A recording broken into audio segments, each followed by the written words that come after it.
and nothing happens to such people, it makes the country bleed more. And I was also saying that the report is good, but then how do we actually come in to see our spending reduced?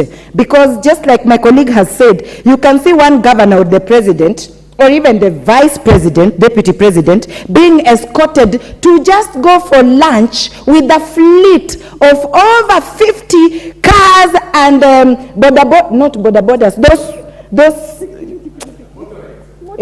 mapikipikis that escort them in style, making sure that they stop everybody fast. The person you are stopping was rushing maybe to sell sukuma wiki, to sell fruits, but the president is passing. So everything stops so that the president passes. Every minute, every hour a Kenyan has been wasted for was time for them to create or build the nation. I see MPs abroad who just sit in a train. Somebody tells you this is the MP. You're like, what? I was in Berlin the other day, and they told me the former, this Angela Merkel goes just across to the supermarket and buys her things. The chancellor buys her things, sits in a train to go to wherever she wants to go, and comes back. So we need to actually cut down public spending. That is what is costing Kenyans more, because you'll see the spending is just ridiculous on things that we don't need. They are wants, meaning they can do without. So if I cut my coat according to my size, like Kenya, we know where we belong, everybody from the president to the smallest person in Kenya, then I think we will be doing a lot of justice to our nation and not remain as beggars the way people see us. In fact, you can go to greet somebody and they just know that you have come to beg, especially when you go abroad. And yet you just maybe wanted to see or pay a courtesy call. So we need to improve. All of us must be responsible in how we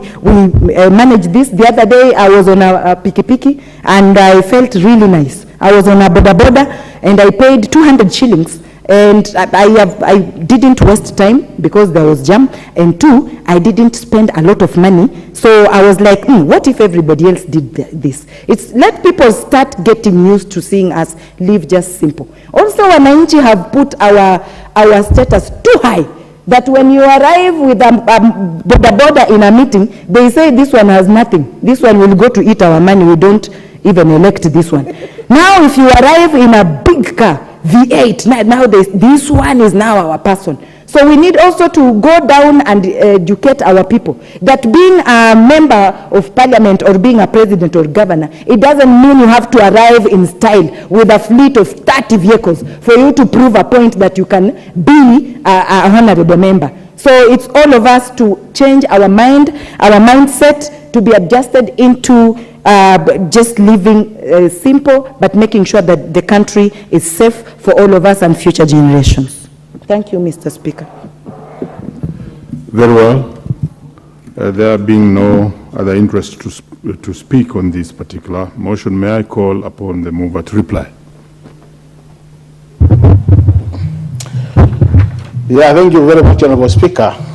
Honorable Speaker, I want to take this opportunity to thank the honorable members for taking their time and being patient to discuss this important report. As a committee, we appreciate the positive comments on this report. It is good that now